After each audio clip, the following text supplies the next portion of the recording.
Good morning. Good morning. Welcome to Matrix Live, episode 21, season 7. If this was Star Trek The Next Generation, I think we would be at the season finale. All good things. Or was that episode 24? I can't remember. 7 seasons and a movie.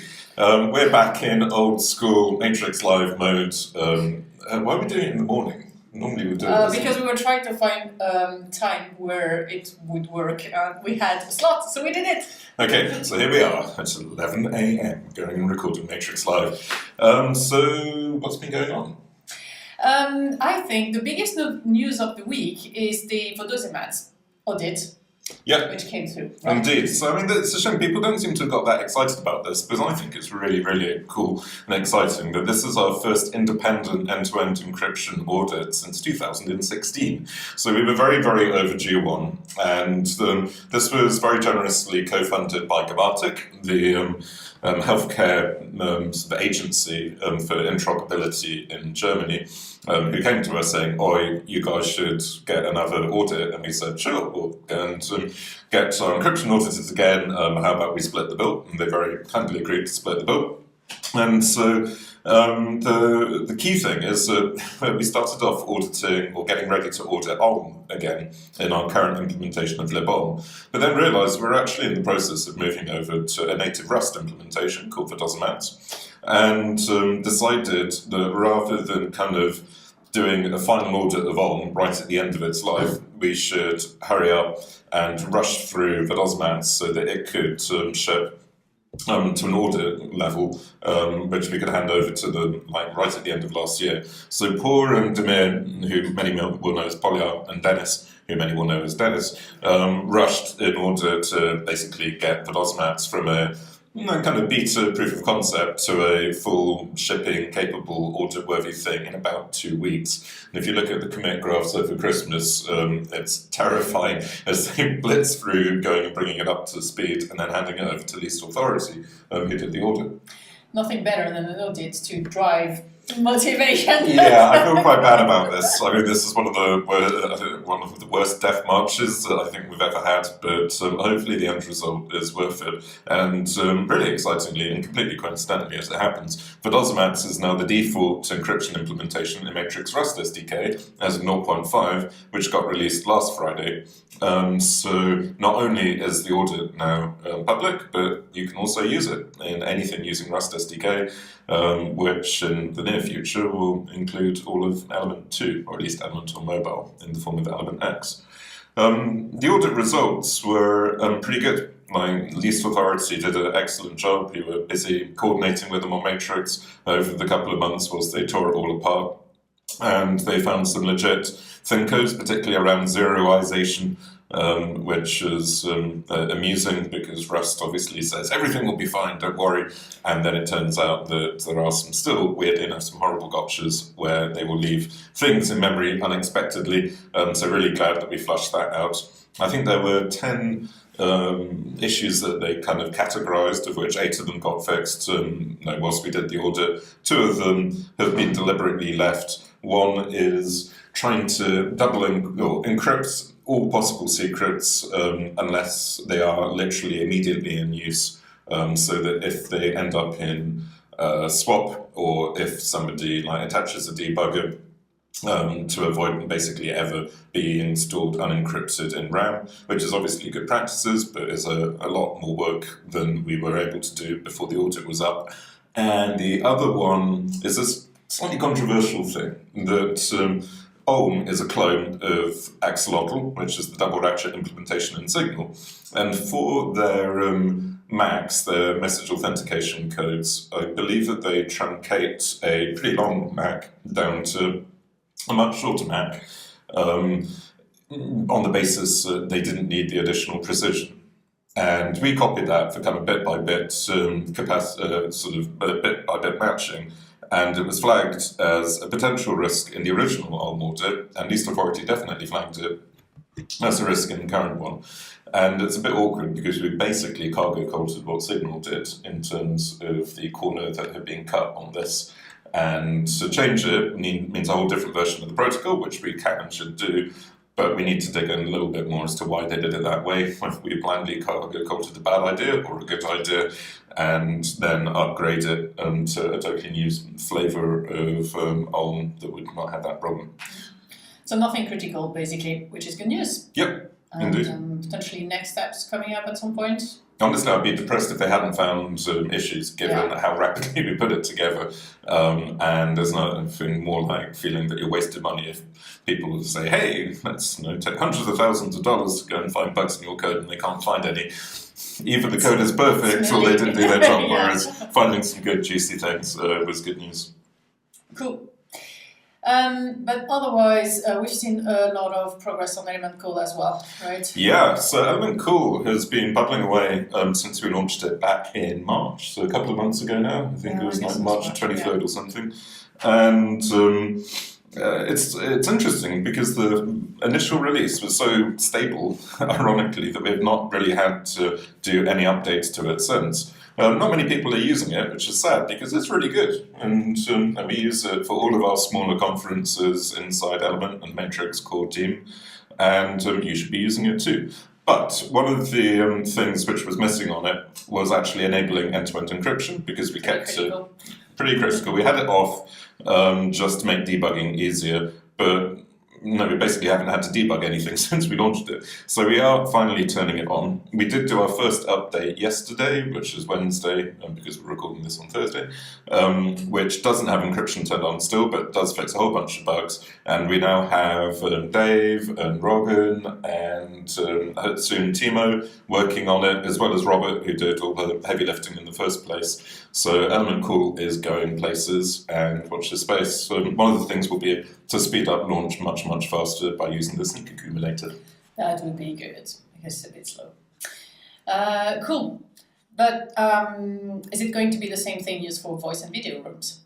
So separately, Robin has gone and done this really cool implementation of Discord-style voice and video rooms. But at the moment, it's using Jitsi. However, the design is that we can just swap out Jitsi for Element Cool if you want to have smaller sets of users. Because Element Cool still only goes up to 7 or 8 people, and Jitsi goes up to 100, 200 people. So we'll still be defaulting to Jitsi for now, but we are right in the middle of embedding Element Cool into Element Web, at least, in order to go and support it there. Swift transition, so how is this going? What is it? So on the Element Cool embedding stuff, there's basically 3 levels that we can do. One is to treat it just like Jitsi and ignore the fact that Element Cool is Matrix, and you literally embed it as a widget, and then the kind of signaling and the matrixy bits happen in a completely separate room, potentially even using a different account, just like Jitsi works today. And that's the initial thing that we're playing with, and is basically working actually on all 3 platforms, I think.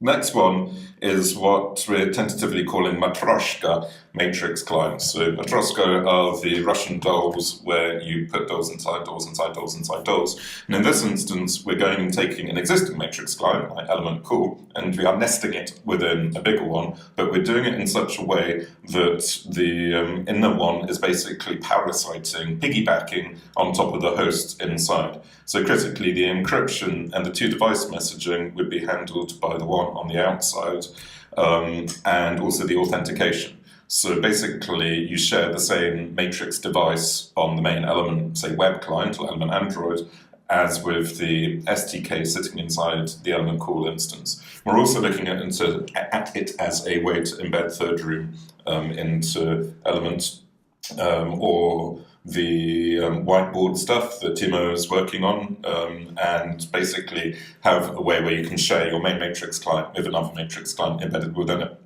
So we're working on that right now. In fact, we've got a meeting in 40 minutes to go and kick off the work properly on that. And then the final thing would be to completely natively talk MSC 3401, so full mesh VoIP inside Element Web, and not use Element Cool at all. And Robert actually already implemented that back in November of last year, but we've consciously put that on ice so that we can just share the same code base for now as WebView on the 3 different platforms as a way to get up and running faster.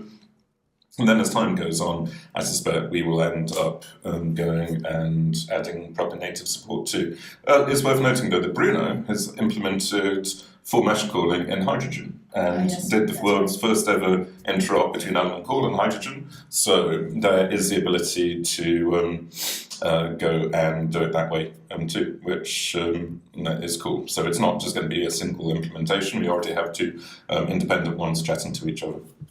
I love that we didn't even have to do a horrible pun with Matroska being already master something. Oh my god, I hadn't realised that there's a Matrix Matroska gag in there.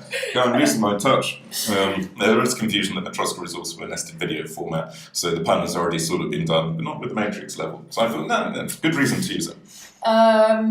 So there are different things there differing on which direction to take us, because we can talk about how you share authentication, or we can talk about Thirdroom updates. Ah, yes. Or we could talk about push to talk. Or push to talk. Well, Okay, I mean, push to talk is kind of related to the element call stuff, but one of the things we've been playing with is both getting Discord style push to talk working on the Discord style voice and video rooms, which is work that Andrew did in 2018. Wow! And that's vintage. He did loads of work on this, and it's like a native plugin to Element Desktop, so that you can press Shift and Shift in any app, and it will unmute you. So you could be playing a game, you could be doing whatever, and you can just unmute. So I think Robin is picking that stuff up and looking at how to integrate it with her voice and video room work. Separately, though, we've also been looking at what we call radio mode push to talk in Element Call. So this is for people like working on building sites or using walkie-talkies,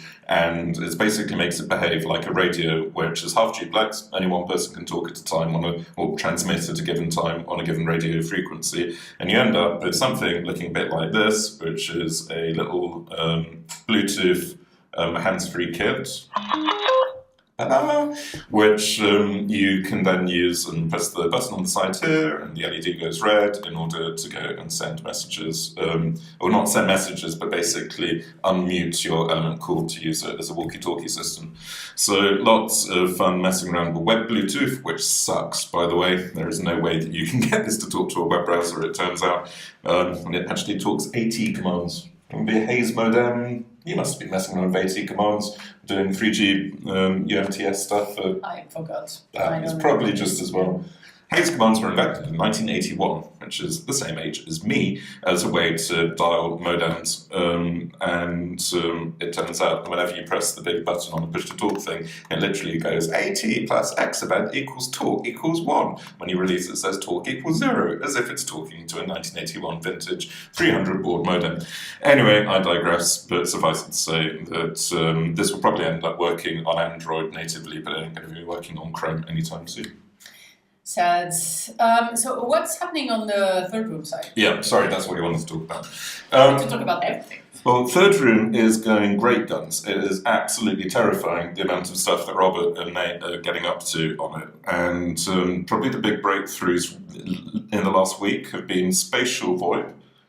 So not just spatial sound effects, which we demoed last week, but actually hooking up all of the Element Cool MSC 3401 stuff using Bruno's Hydrogen implementation to have proper spatial VoIP. They got that working last night. Do we have to turn the mic around so that it gets it right?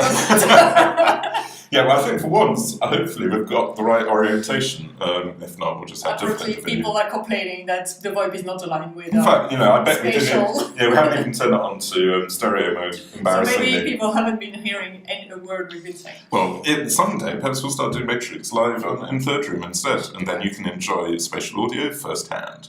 And spin yourself around in order to get Doppler effects. Throw you a cube. Yeah. Well, and so another thing is that we're going beyond cubes. Heaven forbid. So looking at real avatars using the VRM standards. Just kicked off work on that. Hoping to work with one of the industry experts at inverse kinematic avatars, which is really cool stuff.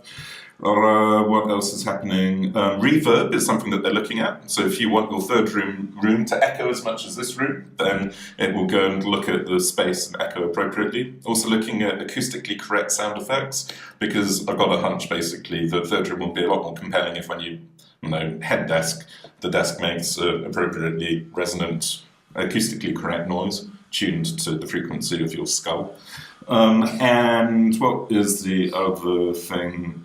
Oh yeah, just a minor thing, the editor. So what Robert has done is to take the work that he did on Spoke for Mozilla Hubs, because he wrote the editor in Mozilla Hubs when he was at Mozilla, and has restructured it so it works as embeddable React components, and is now building it into a heads-up display so that you can press tilde or something on any point and start editing the world that you're in. So it's not completely direct manipulation, because that becomes really hard in terms of how do you kind of pre-compute things like level of detail and light maps and shadow maps. You can't just go and grab an object and change it dynamically, but you can switch into editor mode, edit the object kind of offline, a bit like in Visio or something, and then you hit save, and then it gets persisted. And he's also written an MSc to define how those GLTF blobs, called GLBs, get stored inside the matrix stream as state events and encrypted and stored in the Medium repository. So it's terrifying. Like, the editor is like a full 3D editor. It's like a blender for web. And you bring it up as an overlay. It's got an entire tree view of the scene graph, and you start going and editing it, you hit save, and then you're editing the world. It's like Inception. Very exciting. So I wanted to go back to the authentication, because you talked earlier about Element and the other elements inside, Matrix clients inside, sharing the same authentication. Any link with OIDC? Excellent segue. So one of the options we could use for embedding clients within clients would be to use OpenID Connect to authenticate both your actual client and the one inside. But that's not what we're doing with the Matroshka stuff.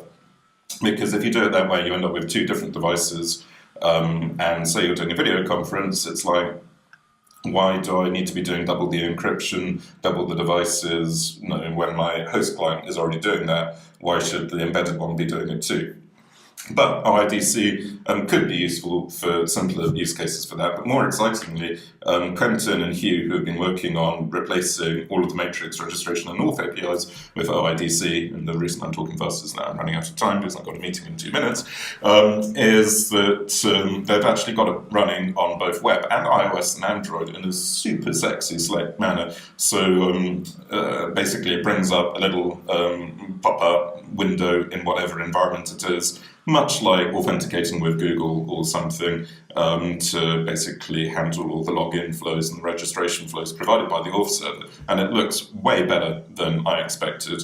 And I challenge anybody on seeing this not to think, oh, actually, that's a really nice way to authenticate going forwards. And I will never need to implement auth in my Matrix client again, or password reset, or registration, or password complexity limits, or linking it into end-to-end encrypted onboarding and all the rest of it. And one of the things they're looking at right now, literally right now, is Depop, which is an extension that also basically links your access tokens to your OIDC cryptographic identity, which in turn can be linked to your Matrix cryptographic identity, so that if somebody steals your access token, unless they also have the private key for your end-to-end encryption, they can't do anything, which would improve our security immeasurably. So lots of exciting things with the ID team. Yeah, so we're running out of time. We can mention exciting stuff without getting into the details, maybe. I'll try.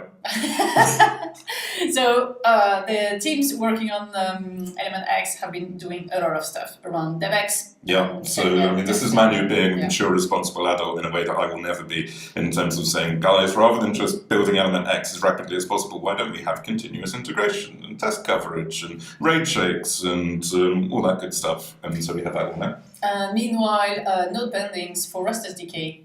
Yeah, lots of work happening. The Rust SDK is sprouting not just WASM, but hopefully native code, JavaScript and node bindings too, thanks to Ivan, who joined us, 2 weeks ago, and has basically built out an awful lot of the infrastructure for the WASM bindings for Rust SDK already. So that's going to both be going into Element Web, as well as being available for Matrix App Service Bridge and Matrix Bot SDK, and anyone else running on Node who needs high-quality JavaScript bindings to the Rust SDK for all of their encryption needs. And finally, Pinecone is approaching 1.0. Yeah, so this basically came out of the blue for me. The Devon, who's been doing all of the adversarial fixes on Pinecone, said, well, I think we've basically done it. And so they've shifted from what they call hard state routing, which is very performant, but also attackable to soft state routing, which is a bit simpler to reason about, not quite so performant, but we're basically confident that there aren't any attacks on it.